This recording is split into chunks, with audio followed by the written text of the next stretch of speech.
All right. Hi, everybody. It's our CFB Talk 129. It's Tuesday night. It's the off season. We always enjoy hearing from you on evenings like this. So if you'd like to join us and be part of the conversation, feel free to hit request. That's in the bottom left of the Twitter app, assuming everything's working a-okay. But my name's Bobak Hyeri, and again, this is kind of a nice time for us to sort of chat about what's going on in college football as well as sort of the headlines that are going on. It's the off season, but things keep churning. There's lots of things going on. Obviously, we have a new NCAA president who's been, I mean, previously announced, but he was in the news in the past week and a half talking about what he plans to do in the first 100 days of taking over the NCAA because he was former governor of Massachusetts, Governor Baker. He's going to be taking it over. One of the things he said is he wants to address NIL. And I guess I mean, it's interesting because he hasn't obviously taken the position fully yet. And it's the first 100 days he's planning to meet with, I think it's quite literally 100 conference commissioners and kind of get a lay of the land. But the one thing he said he kept hearing about were NIL deals and trying to make them a little more transparent for players and families. And I think maybe that's something that'll be desirable as things move on. But that was one of the kind of the overarching things that I've been reading about in addition to all the other college football news. And we'll review some of that. But again, if there's topics you specifically would like to talk about and we'd like to hear your voice, hit request. I'd love to hear from you. In fact, it looks like we got someone who, whoops, it appeared and vanished. Oh, that's annoying. But again, if you'd like to join, just hit request. I'll let you up and we can have a chat. So again, I'm kind of looking into some. Oh, hey, I see Thak. Oh, well, I can't wait to hear from you. Let's go ahead and let you up. Thak, how are you? Hey man, hey, y'all need to request her speaker voice. Man, it's a good time up here. Thankful to the host for having me, man, on week and week talking about nothing. But Hey, it's the off but season. There's lots of nothing to talk about. I mean, Well, man, I just really want to know the teams closest to a Waffle House and the probability of them winning a national championship based on the distance. That's what I really want to know in the off season. classic off-season chatter right there. I do want to ask you though. I mean, I'm not sure if you saw because I know you're a big Mizzou fan yourself.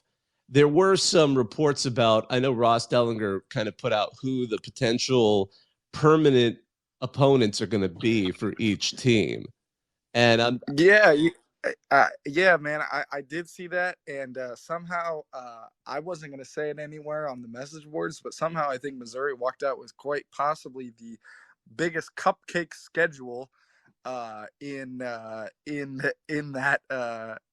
proposal. I mean, if this is true, shout out Dellinger. But if that's true, man, if that holds, that's pretty sweet, man. You got to look at Oklahoma is probably the strongest opponent there.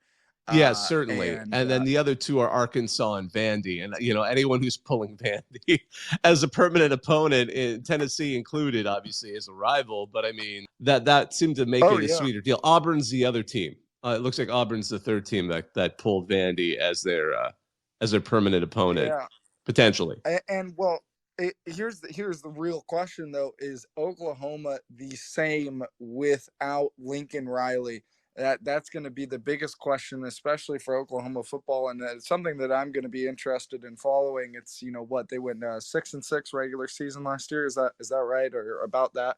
Yeah, I mean, they definitely had a down year, and it was they kind of seemed to pick up steam as it went along. But Yep. yeah, no, they went 6-7. Oh, as all things said and done, that was a pretty abrupt departure for them with when Lincoln bailed and took, certainly Heisman winning quarterback with him. So yeah, it will be interesting. I think this is going to be an interesting year to see how well Oklahoma bounces back from that, what was a chaotic season to begin with, and we'll see. Well, Mhm. they've obviously got the NIL money, and the recruiting is going to be there for a while. It's something that I'm interested in following. But as of 2023, I think we accidentally just pulled quite possibly the biggest cupcake permanent opponents as of yet. Oklahoma kicked our ass in the Big 12 for the better part of 2 decades.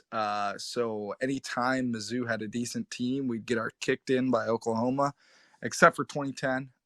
But it'll feel nice, man. Those suckers lost the peace pipe. We had a rivalry trophy, actually a pretty neat rivalry trophy. It was a Chiefs peace pipe from probably 300, 200 years old, I want to say, and Oklahoma had lost it in the 80s. And so hopefully something like that returns, maybe a reincarnation of that. Sometimes those get found. I remember it. Here's a funny one. The two different Pac-12 rivalry trophies got found like years later. One of them was a territorial cup between Arizona and Arizona State. It's like somebody just found this old, it was nothing particularly fancy, but it was an old silver cup. But the best one that got discovered was the Platypus Trophy, which was a trophy that was, the Oregon Ducks and the Oregon State Beavers. Like this thing, everyone knew about it, and then suddenly someone found it again. So maybe that old rivalry trophy will get found, in somebody's closet. Man, Or I'm hoping. The last we heard is Oklahoma searched through the entire archives for it.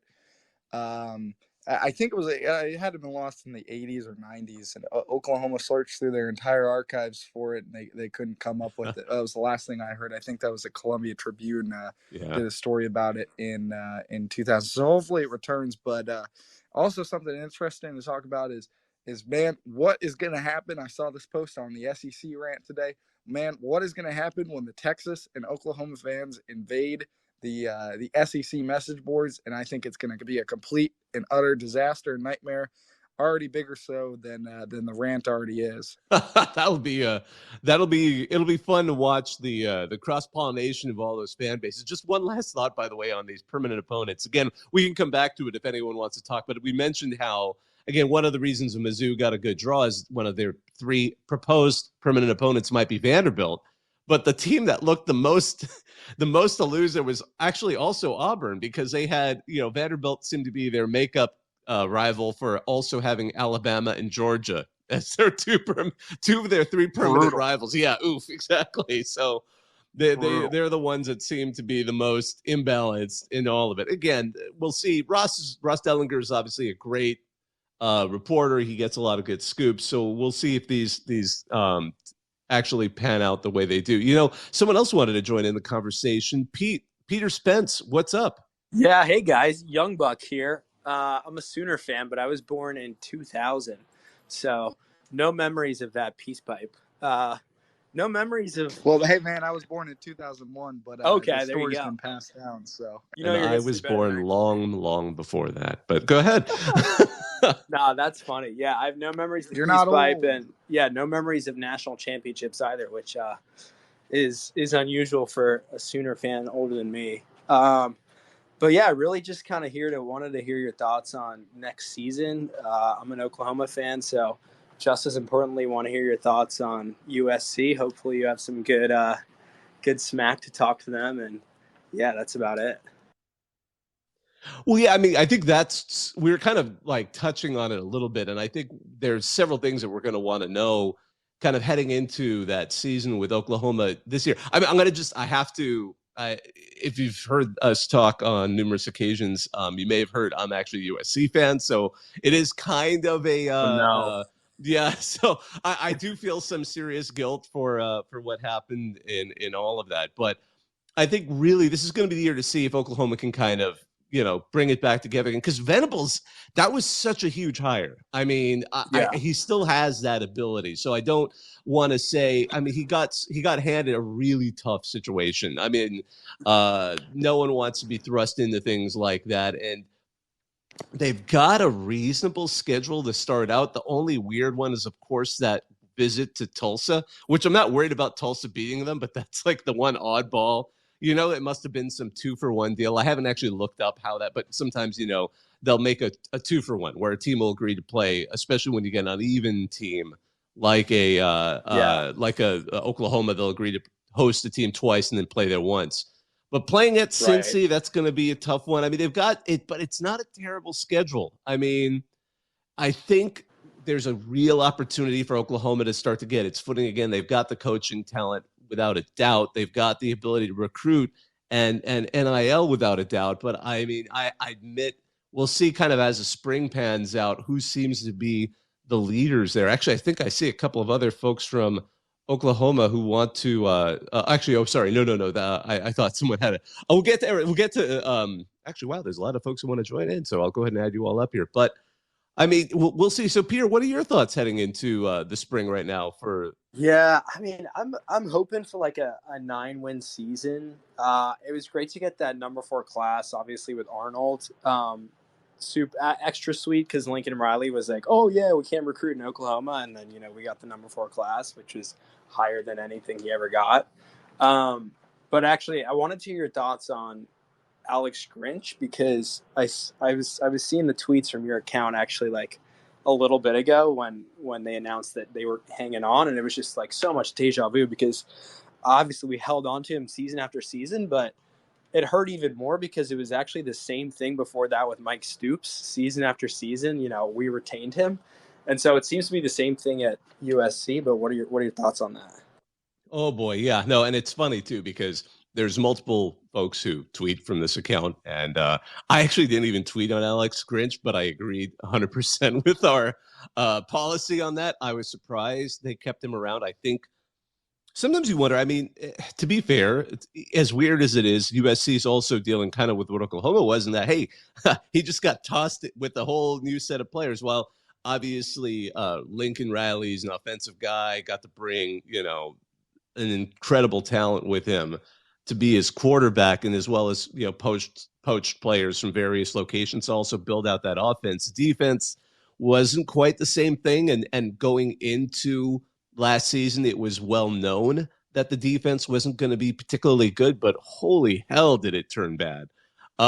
Especially with those final losses to Utah and to Tulane in the Cotton Bowl.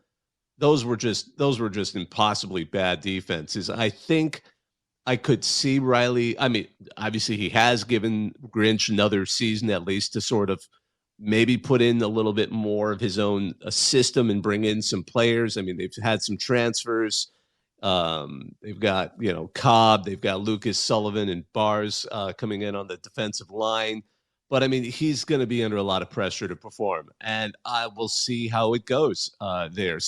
But again, it's funny you mentioned that because a lot of Oklahoma fans were saying this is exactly what you guys were dealing with Grinch before. Thak, you wanted to chime in. Yeah.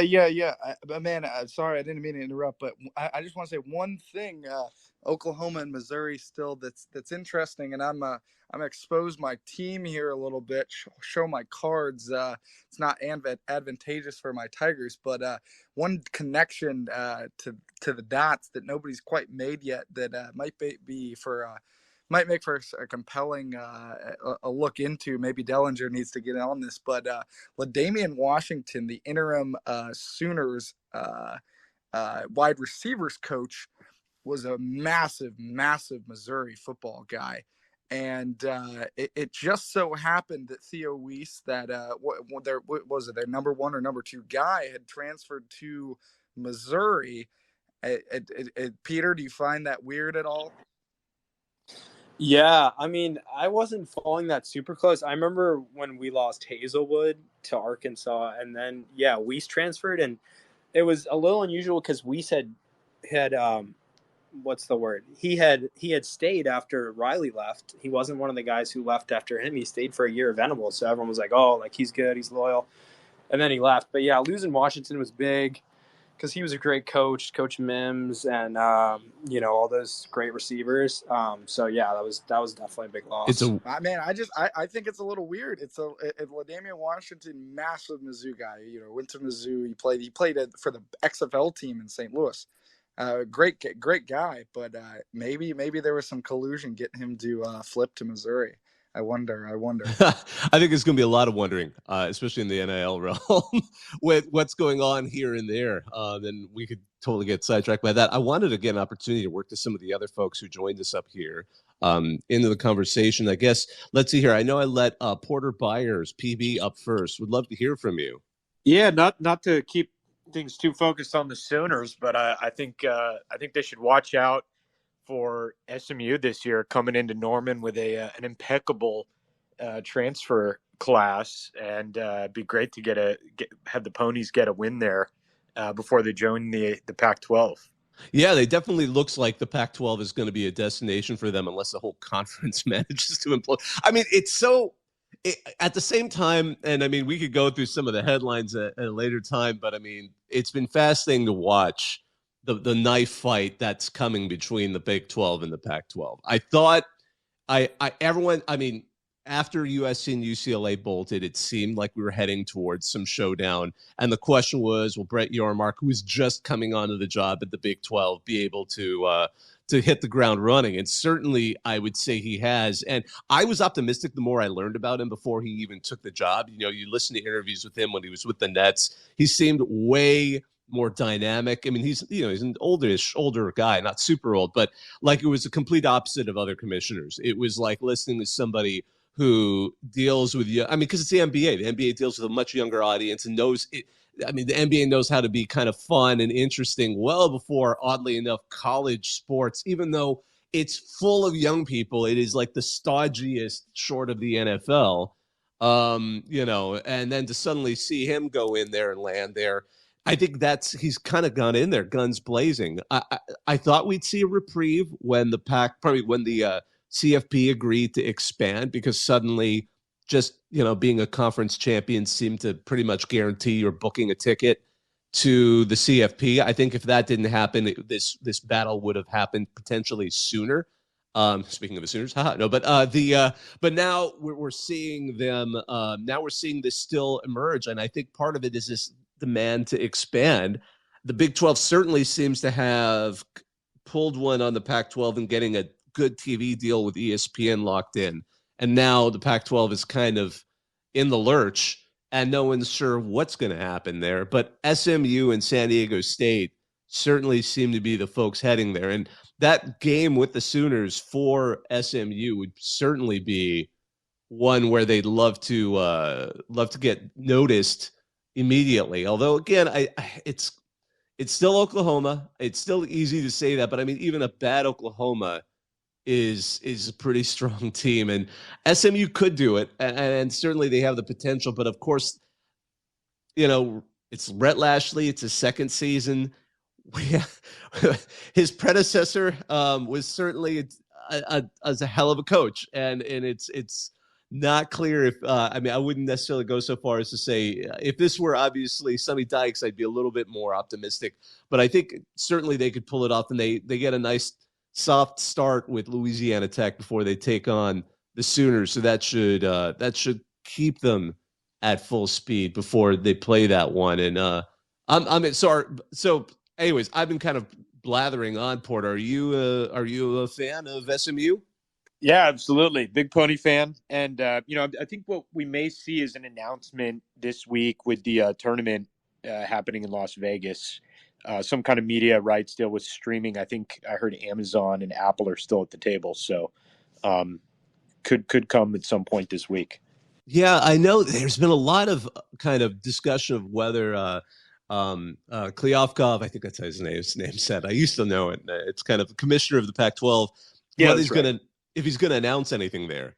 I'm not sure. I could see them not wanting to distract too much from the tournament, especially heading into March Madness. But, and again, they tend to play it a little more conservatively. I think they're still playing it a little bit more like an old-fashioned school. And that's a big question. Are they going to pull in Colorado State? That's the other one. And who would be a fourth school if they decide to expand to four? But the media deal is definitely it. And San Diego State is going to be a key part of that. And so will Southern Methodist. Those two, SMU and San Diego State, we've talked about it before. I mean, you're bringing in the Metroplex, you're bringing in San Diego, and to a lesser extent, the Los Angeles area that was just completely lost to the Big Ten. And that's what the networks care about. But yeah, it's all the one, and kind of going back to why some of these streaming deals are considered a little less desirable than the linear or terrestrial deals, which are basically TV shows. We're the TV channels. We're talking cable when we talk these things. The reason they're a little less desirable is, and the best argument I've heard just from how people kind of consume media, people, if you're using a streaming, you want to see something specific. You're like going on to Netflix, you're going on to Hulu, you're going on to Amazon Prime to see one thing, to see something and not necessarily go around and see what sports are on. But who knows? Things can change. But I know that's, I think, one of those aspects that's kind of causing some pause when they're talking about, kind of going towards this whole Pac-12 thing. Before I forget, there was an interesting, let's see, it was actually, I think it was actually came out today, where the, I'm sorry, I'm looking for the exact thing, but yeah, there it is. So, Stuart Mandel tweeted out that former ESPN president John Skipper, who negotiated the ACC's infamous 20-year deal, says that league should address its revenue problem by merging with the Pac-12 and creating another national sort of super conference. But we'd see where that would ever go. But that was just one thing I wanted to throw out there since we're kind of talking about the Pac-12 and media deals. That one might sweeten it up a little bit. Certainly, with if you've been listening to the rumbles in the ACC last week, we were talking about the fact that Florida State has been rumbling that they want to see more uneven revenue distribution, and they calculated they could pay the $120 million. I don't know if they could pay it, but it'd be $120 million for them in their accounting to leave the ACC. And of course, they're thinking, how much would they make per year if they were to join, say, the SEC and make up for it? But they're saying that to get some leverage to get uneven revenue distribution. And I know at the very least today there was a report that North Carolina's Cunningham has kind of gone along with that idea and started to voice some support for it. But before we get too lost in the weeds, I also wanted to let the other person who's up here to have a chance to talk. Gamecock AP, what's going on? Oh, no, there you go. Oh, no sorry, worries, no worries. It's like a Zoom call where you just start talking and everyone's just kind of like, except we can't see you. It froze for like half a second. I don't know what happened. But obviously, I come in here a good bit, enjoy the conversations. But I mean, I don't want to go after South Carolina, but we'll talk about Oklahoma since that's been the topic. Or actually, no, I'd rather change that to the Pac-12. Do you actually foresee that being a possibility? I just don't see that being a possibility. The ACC and Pac-12 merging? Yeah, I just don't see that. Especially travel and the money, it just doesn't add up for me. Yeah, exactly. I don't know. I agree. I think it's unlikely. It's been tossed out before. I know even last summer we were starting to hear some suggestions that maybe the leftovers of the Pac-12 merge with the ACC and kind of combine their power to finally come up with something that could even dare compete again. Pardon? Clemson and Florida State will hate. Oh, they would. They absolutely would. And it would, I'm sure I'm sure most of the teams wouldn't be thrilled with suddenly everyone has to cross the country at every for every non-revenue sport. I mean, they'd obviously do pods or something for non-revenue, but I mean, it would be a brutal travel schedule for a lot of folks. And there's a lot of reasons it wouldn't work. And I think the only reason that one I think was interesting, only because it came from the former president of ESPN, their longtime former president, who has at least some level of kind of his perspective isn't completely out of nowhere. But I agree. I'm not sure it would work. But with as a lot of these things, if the money's there, there's people trying to calculate that. And if they can work it out so that suddenly, makes a proposal where, hey, all of you schools are still going to make, however many millions of dollars, and great. But the Pac-12 doesn't look good now, because why would the ACC teams want to join this conference that's suddenly having trouble getting anyone to give them a decent media deal? That's the other big question in all of it. I mean, that one I'm a little more hesitant to say, because, I mean, we could see it's still being rumored, although, again, it's fairly quiet. And we have to say that with a grain of salt, because things were super quiet before abruptly last summer we found out USC and UCLA were leaving. That was still astounds me to this day, how quiet they kept that. But there is some rumor still that the Big Ten could still look for a couple of more teams. Certainly Oklahoma and Washington, probably not Oklahoma, sorry. Excuse me. Oregon and Washington would be the two they would look for.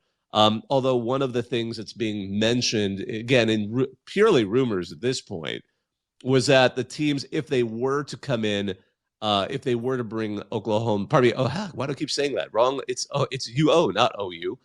If they bring in Oregon, they would have to, and in Washington, those two teams might not get the full payout.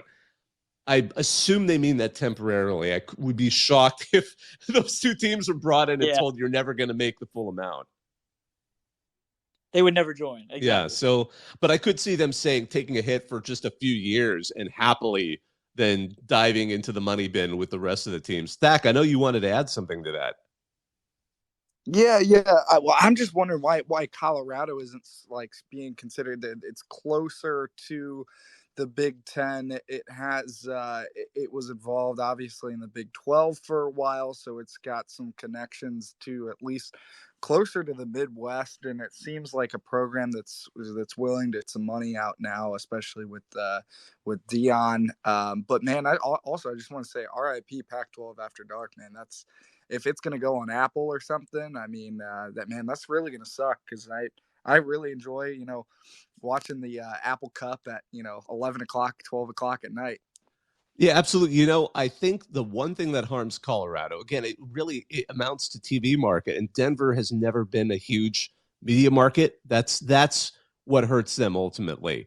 And it's funny too, because I was reading a good article in The Athletic by Chris Vanini, where he was just breaking down some of the funky contracts that have been written for he was just looking over all the new head coaching contracts, and Deion Sanders was kind of a little more detailed because he has a whole not a fiasco, but he has a really complicated one over the fact that Colorado's been a Nike school since '95, and the only reason you got me thinking about that is because '95 is when Colorado was a real power. Like Colorado, those who don't remember when Colorado was a real national power and just a terrifying school to have on your schedule. So I think. Yeah, they only won because of the fifth down. Though. Yes, I know that's a bitter one for a Mizzou fan.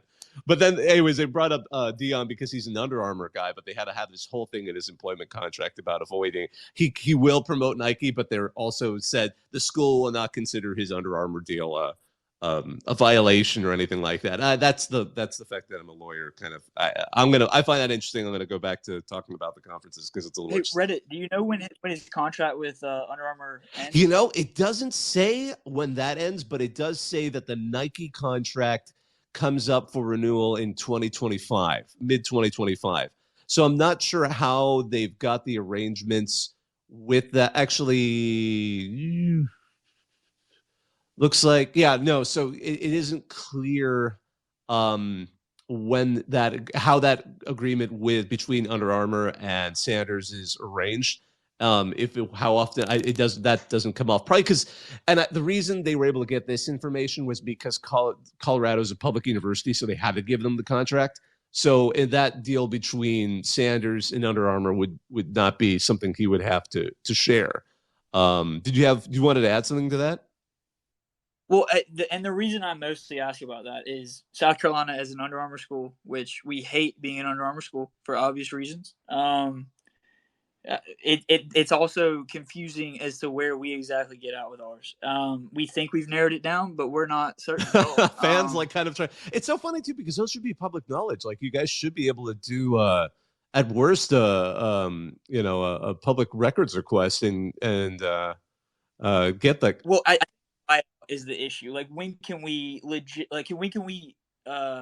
What's the word I'm looking for? Logically pay the buyout.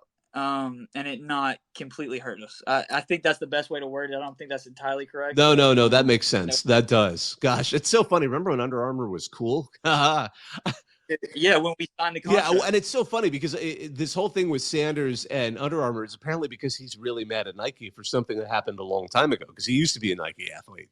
But anyways, all of that came up. But just to kind of step back to we were talking about the conference moves. Again, if Colorado was still where it was in that era of the early mid-'90s, I think they would be more desirable than they are now. I think they would be like Oregon because the Portland media market is teensy compared to a lot of these others. But it helps that Oregon's been such a strong power, for so long. I think that's that if you brought up, I mean, the more I think about it, it's a great point you brought up because I think if we were looking at those same teams in the early 90s, it would be Colorado and not Oregon that would be attractive because Oregon in the early 90s, but Colorado was this dynamic power, and you could say at least you were bringing Denver if they were still looking at it in that kind of media market kind of look. But no, that was a great point. Guys. Yeah, Go ahead. well, yeah, and it seems like it makes sense, especially with Nebraska being ex Big 12, now Big 10. There's some history with that, especially location wise. But you're right. I mean, it's the Colorado's. It's the deal would be worthless for the Big 10, especially with Oregon. It's a far larger national brand nowadays. I think we're all going to be waiting to see if the Big 12 is going to make some offer at those Four Corners schools and potentially poach them away. And I think that's the big thing haunting all of these TV deals. And actually, one thing that you mentioned was Pac-12 After Dark. One of the more interesting takes I've read on that is ESPN doesn't care that much about it because they can always throw a Mountain West After Dark game up there, and a lot of people won't really complain, at least some of the casual viewers. So I think that's the question if Pac-12 After Dark would survive if it's on. Because if it's on Apple TV, I mean, you really would have to want to watch the game and know it's on versus kind of, as you said, like, oh, wow, it's the Apple Cup. This is going to be great. We'd have to see about that. But one other funny thing that kind of came up with that contract was the with Dion and Colorado is he gets to keep his trademarks that he comes up with. So I was looking at their schedule. They start at TCU. So it'd be funny if the first trademark he comes up with is, oh my God, we got our ass kicked by the Frogs or something like that. But Colorado would be like, you can keep that trademark. But we'll see how that goes. It's been about 30 minutes. These are off-season talks. We like to wrap them up nice and tight at about 30. We'll do this again every Tuesday night. I'm just going to go ahead and wrap this up. I wanted to thank all of you for joining us. This was a great conversation. It was nice to have all of you join so soon. This is our CFB Talk 129. My name's Bobek Hayeri. I hope you all have a nice rest of your week in the off-season, and we're getting 1 week closer to the college football season. So take care, everyone. Now I'm going to hang up and listen. Go Ponies. MIZ, baby.